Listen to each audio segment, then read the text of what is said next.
When a surrogate's stomach wouldn't stop growing, her doctor took a closer look and found this.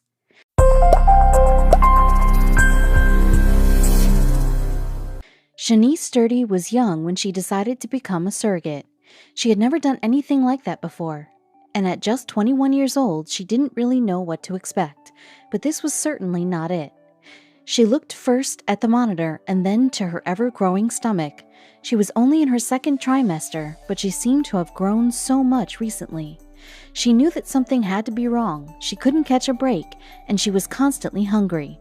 Her back, among other things, always seemed to be aching, and in general, she just never felt good. Shanice stayed nervously on the table as the nurse squeezed the cold jelly onto her stomach and then rubbed the ultrasound instrument across her round belly. These symptoms are absolutely normal for a first pregnancy, the nurse calmly explained as she performed her job, but Shanice still wasn't sure. She watched as the screen reflected a blurred mix of gray and black, and she held her breath in anticipation and fear. Finally, she managed to ask, "Is everything okay?" The nurse didn't respond. Instead, she called for a doctor. Growing up as a little girl, Shanice had always known that she wanted to be a mother and have her own family one day. It was a dream of hers and what she looked forward to achieving when she was finally old enough. She grew up with two parents who had met and fallen in love when they were young, just 16 years old. She also had an older sister who married her childhood sweetheart as soon as they both finished school. But Shanice was surprised how much pain she saw in the first few years of their marriage. Shanice and her older sister were several years apart, and they spent a lot of their childhood fighting and arguing. But they were also friends who loved each other. She was just 14 years old when Linda, her sister, moved out to move in with her partner, and Shanice was excited. Finally, she wouldn't have to put up with Linda making unreasonable demands or their constant fighting. To Shanice, life was about to become much easier now that her sister was out of the house. She had more space to live her own life. What Shanice didn't expect after her sister had moved out was for her house to suddenly feel too quiet. At first, she had somewhat enjoyed the peace and lack of arguing, but now she started to miss the constant back and forth and bickering. Even though she still saw Linda on the weekends, she could tell that things were no longer the same. The two sisters were beginning to drift apart because they no longer lived together. So Shanice came up with a solution. She bought a bus ticket to visit her sister. But what she found was not what she expected. Shanice took the bus to visit her sister. When she arrived at the bus stop, she got off and started to walk up the road in the direction of where her sister lived. While she walked, she noticed her brother-in-law driving toward her in his red truck. She waved at him and then stopped, expecting him to pull over or slow down to talk to her. Instead, he didn't acknowledge her, not a wave or a smile. As she watched him drive by, she looked hard at his face. She had never seen him look so serious. Shanice was surprised that her brother-in-law Josh hadn't seemed to notice her, and if he hadn't acknowledged her or paid her any attention. What was going on? Maybe he was having a bad day, or maybe he'd had a bad day at work. Shanice kept walking toward her sister's house. When she arrived, she knocked on the door, excited to finally see Linda. But when Linda opened the door, Shanice was shocked by how she looked. When Linda opened the door to her house, Shanice could tell that her sister had been crying. Black mascara was running down Linda's cheeks in little rivers, and her eyes were red and wet from tears. Shanice stared back at her sister's pale face with worry and asked, "Did he hurt you?" As she waited for her sister's response, Shanice hurried into the kitchen to grab a wet towel to wash her sister's face. She listened with worry while Linda explained what had happened. "Don't be silly," Linda said. "I asked him to leave." Shanice was shocked by Linda's answer. She leaned back and stared at her sister, studying her face for any sign of a lie. She knew Linda so well that she could always tell when Linda was lying, but this time it was clear that Linda was being honest in her answer. Shanice's parents hadn't been thrilled when Linda and Josh got married, and maybe they'd been right. The newlyweds were extremely young to make such an important decision. "Why did you ask him to leave, Linda?" Shanice said. Linda's answer was the last thing she expected. As Linda explained the situation between herself and Josh to Shanice, Linda's eyes filled with tears, and she continued to cry as she spoke. "You know we've been trying for a year now, Shanice. He wants to take out another loan for IVF, but we can't afford it. We couldn't afford the first treatment." Linda wiped her nose as she spoke. She was quiet for a second and then she continued with a sigh. "We can't keep doing this." Shanice's heart broke as she listened to her sister talk about trying to get pregnant. She had seen Linda upset before, but she had never seen her this upset. Shanice knew how much Linda wanted to be a mother and have a child of her own. She also knew that Linda would be unhappy forever if she couldn't have children. Shanice decided to stay at her sister's for the weekend so that she could comfort Linda. She made them both some tea and grabbed a blanket, preparing for a long weekend. Over the next couple of days, Shanice convinced Linda that she needed to try again. What Shanice couldn't have predicted was how much of an impact that weekend would have. Linda agreed that she would continue trying to get pregnant. It took about 2 years before it finally happened. But eventually, Linda found out that she was finally pregnant. Her original plan was to keep the pregnancy a secret until she reached the second trimester, since that would mean the pregnancy was more secure than it was in the first trimester. Unfortunately, Linda never reached the second trimester of that pregnancy. Linda was devastated by the miscarriage, and at first, she refused to consider trying to get pregnant again. But just like she had before, Linda once again changed her mind. Linda struggled to cope with the miscarriage, and she fell into depression and began isolating herself from everyone. She became a recluse, and even though Shanice tried to help her, Linda refused to leave her house for an entire month. There didn't seem to be any way to help lift Linda out of her depression. But Josh had a plan that could be just what Linda needed. He knew one other way to give Linda what she really wanted, a child. It seemed like getting pregnant and giving birth to her own child wasn't in the cards for Linda, which was devastating, but Josh had a plan that no one had thought of so far. It was certainly an unorthodox one, which was perhaps why no one had suggested it so far, but it might be the last opportunity to give Linda what she wanted and make her happy. But Linda remained devastated by the miscarriage, and the pain was still too fresh for her to have much hope of getting pregnant again. But when Josh told her his plan, she started to feel some hope. Linda agreed to Josh's plan, but there was one person whose consent was the most important: Josh's sister. Linda and Josh were both on board, but was it something his sister would agree to? After all, they were about to ask her to make a huge sacrifice, something that many people would turn down without a second thought. How would she feel? What would she say? There was only one way to find out. Josh contacted his sister and asked her to meet with him and Linda so that they could talk. They had something important they wanted to ask her. Finally, Josh and Linda sat down with Josh's sister to talk to her. They were both extremely nervous. This request they had was not something that most people would agree to. What would she say? Would she agree to participate? Linda was especially nervous. Her chances of being a mother were dependent on how Josh's sister responded. All she wanted was to be a mom, and it was not working out for her. But this request would give Linda a shot at finally being the mom she knew she was destined to be. Linda wasn't naive. She knew she and Josh were about to ask a huge favor from his sister. There was a very good chance that his sister would say no and refuse to help them. After all, she was a person, and most people would say no too. It was a huge request. Linda and Josh waited nervously as his sister considered their request. When she responded, they were blown away by her answer. The 3 words Josh's sister said shocked them. It was what they had hoped she would say, but they had never dared expect that she would actually agree. "I'll do it," she said. And Linda and Josh felt such a huge amount of relief and excitement. His sister had agreed to their request. Finally, Linda would see her dream of having a child of her own beginning to take shape. It no longer felt like something that was never going to happen. With his sister's help, Josh and Linda were finally going to be parents. Josh and Linda had asked that his sister consider being a surrogate for the couple and carry their first child for them. Basically, she would carry Josh and Linda's biological child in their womb, since Josh and Linda were unable to carry a baby full term. Everyone was thrilled that Linda had another shot at being a mother, especially Shanice. This was her sister's dream, and Josh's sister was going to make it happen. Shanice had no idea how much she would be inspired by Josh's sister's generosity.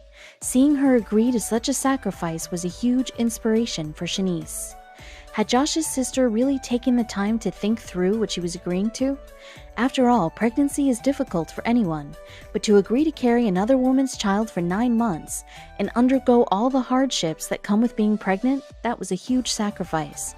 There was no doubt that it would not be easy. In fact, it would be extremely difficult, but his sister had agreed. Despite the difficulties, she would carry her brother and sister-in-law's baby for 9 months to give them their dream. Hearing about this moved Shanice, but she couldn't appreciate how much it would inspire her in the future for years. Josh's sister was making a big sacrifice for the couple, and Linda appreciated it, but she was also slightly hesitant. She had already had her heart broken before with the miscarriage and the years of trying and failing to get pregnant. Could she really handle going through this again just to watch it fail? She didn't want to become too excited only to have her hopes dashed again. But what was wrong with trying one more time? Maybe this time would work.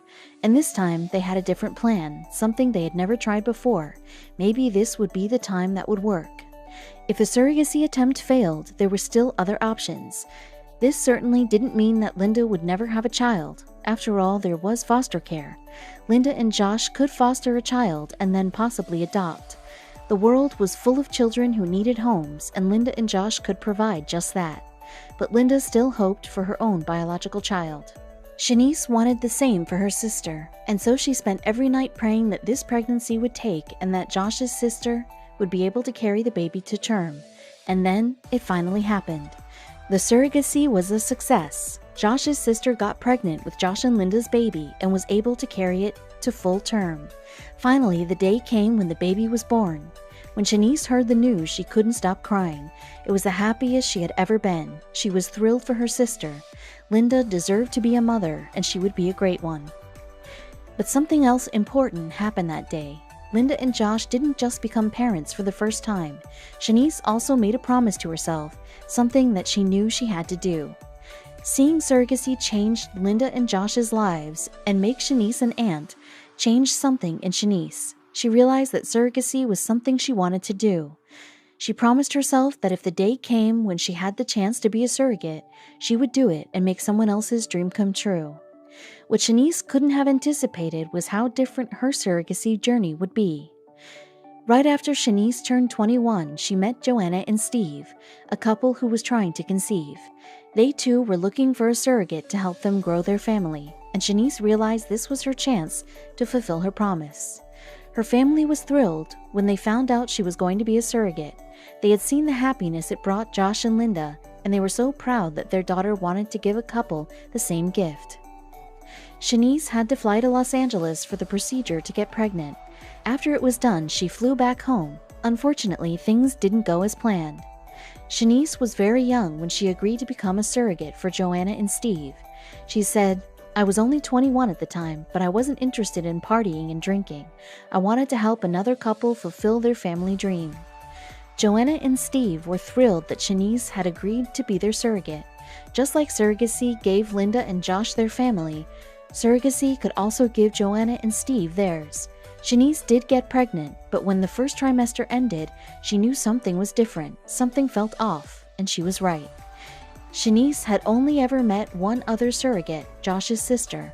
Shanice had watched his sister go through the pregnancy. His sister had experienced all the struggles of pregnancy, from nausea to morning sickness to constant exhaustion, and she had continued to work through all of that up until she was 8 months pregnant. Shanice was lucky. Her pregnancy seemed to be going well, but she couldn't shake the feeling that something wasn't right. She just couldn't help but worry. Shanice was lucky. Pregnancy didn't impact her daily life too much. She was able to continue living her life and doing her daily activities. One strange thing, however, was how big her stomach continued to grow, well into the second trimester.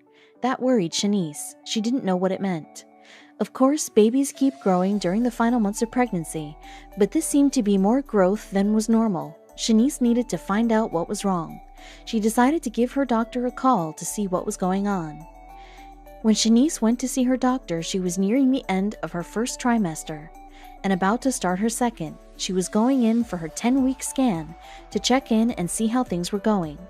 As she lay on the table, she thought about her concerns. She didn't know what the doctor would say. As she waited, she twiddled her thumbs and looked at her baby bump. Finally, the doctor returned with paperwork. When he entered the room, he was silent. Her doctor's silence worried her. Was there something wrong with the pregnancy? Was there something wrong with the baby? Shanice didn't know what she would do if something went wrong. She knew how desperate Joanna and Steve were for a baby. They had tried so hard and had put all of their hopes in her. She would never be able to forgive herself if something went wrong and she let them down. Finally, the doctor looked up from his notes and straight at her. When he spoke, she couldn't believe what he had to say. His next 3 words shocked her. Dr. Ryan's face broke into a huge grin as he looked at her and said, "You're having triplets." Shanice felt her heart stop. Triplets? How could this be? She wasn't pregnant with just 1 baby. No, she was pregnant with 3. But what about Joanna and Steve? They had wanted a baby. How would they feel about 3 babies? Would they be excited? Would they be happy? What if they were mad? Or even worse, what if they decided they didn't want all 3 babies? Much to Shanice's relief, Joanna and Steve were thrilled with the news that Shanice was pregnant with triplets. In fact, they were overjoyed. They had never expected triplets, but they couldn't be happier. Their dreams were finally coming true. A triplet pregnancy was hard on Shanice's body. Her stomach continued to grow and it became huge. Her body always seemed to be aching from the pregnancy, but deep down Shanice knew it was worth it. She was keeping her promise to herself, and she knew it was the right thing to do. She just hadn't expected to carry triplets when she agreed to be a surrogate. Finally, the 9 months had gone by and it was time for the babies to be born. The birth went well, and Shanice gave birth to 3 perfectly healthy little babies. The triplets were 2 girls and 1 boy, and Joanna and Steve named them Willow, Daisy, and Harrison. Shanice was overjoyed that she had been able to give Steve and Joanna the children they always wanted. After the triplets were born, Shanice said, "Even though I was only 21, it was a huge responsibility carrying their babies. It was one of the best experiences of my life." Shanice's pregnancy had been fairly easy considering she was carrying triplets. When asked about the pregnancy, she said, "I had no morning sickness or cravings. The whole pregnancy flew by, and with the support of Joanna and Steve, it was amazing, and I would recommend it to anyone. It was a breeze compared to what some women go through when they're pregnant. Of course, not everyone gets as big as Shanice did." Just because the babies were born doesn't mean that Shanice would no longer get to see them. Willow, Daisy, and Harrison spent 2 weeks in the intensive care unit at the hospital after being born. At the end of 2 weeks, doctors finally cleared them to go home with Joanna and Steve for the first time. Shanice was lucky that Joanna and Steve wanted to keep her a part of the babies' lives. She goes to visit them every year on their birthday. Some people may find this odd since Shanice doesn't have any biological connection to them besides having carried them for 9 months. But she has provided an explanation as to why she keeps in touch with Joanna and Steve and the triplets. Shanice said there's a lot of misinformation out there about surrogacy and how it works. Many people have misconceptions about who the children are biologically related to, and they often think that the surrogate is the biological mother. Shanice has tried to combat those misconceptions, and she said, "I think that a lot of people presume that you have to use your own eggs when you're a surrogate, but that's not the case at all. I had Joanna and Steve's embryo inserted in Los Angeles, so it's biologically their child, not mine. I was just the host womb." Just because Shanice's pregnancy was physically easy doesn't mean that she didn't feel any effects from it. Pregnancy is difficult for anyone, and being a surrogate can impact more than just the surrogate's psychological health. Carrying triplets especially can have many effects on the body, and that's particularly true when the mother is so young, and Shanice was just 21 years old when she got pregnant with Steve and Joanna's triplets. Unfortunately for Shanice, she started to experience those unwanted effects of a triplet pregnancy. Shanice is worried that carrying the triplets may have impacted her own ability to get pregnant. Several years have passed since she gave birth to the triplets. In a later interview, Shanice said, "I'm in a relationship now and would like to have more children. I've had a miscarriage, so I do wonder if carrying the triplets has had an effect on my body. It's not clear if the triplet pregnancy is the reason why Shanice has had a miscarriage." But Shanice doesn't regret her decision to be a surrogate, and she has some advice to share. Shanice said that she would encourage anyone thinking about being a surrogate to really do their research and make sure they know what they are getting into. She said, "My advice for anyone thinking about surrogacy is to make sure you've done your research and that you have support around you." But that's not the only thing Shanice said people should consider. There's something else to keep in mind that many people might not be aware of, and it can make or break a person's decision to be a surrogate. Surrogates do not get paid to do the job. It's basically free labor to give someone else a child. Shanice said, You don't get paid to be a surrogate, you only get expenses for your travel and so on, so if you're looking to make money, this isn't for you. Surrogacy can be expensive for the parents using a surrogate, but it can also be costly for the surrogate herself. Some pregnancies are so difficult that women are put on bed rest or required to leave work early, and that can cause a loss of income that may create a stressful financial burden. But Shanice doesn't regret her decision to be a surrogate. In fact, she has become an advocate for surrogacy, and she has recently been working to get some of the laws relating to surrogacy in Great Britain changed. Because of her experience, Shanice now believes that the parents who use a surrogate should have more control than the law currently provides for. Shanice said she was often asked questions about the babies that really should have been directed to Steve and Joanna, since they were the triplets' biological parents. She said, "Throughout the pregnancy, I had all the questions about the babies directed at me. For example, birth plans, vaccinations, scan dates. Whenever she got questions like that, she said she would look to Steve and Joanna for answers. I would just turn to Joanna and Steve and say, 'What do you want to do?' she said." Shanice said, "It's my body, but they weren't my babies. If the law could change so that parents could make the decisions, it would make things easier on both parts." Shanice isn't alone in how she feels about this either. Many other surrogate mothers feel the same way. They think that the biological parent should be consulted more since they are the children's parents, and the surrogate is just carrying the babies.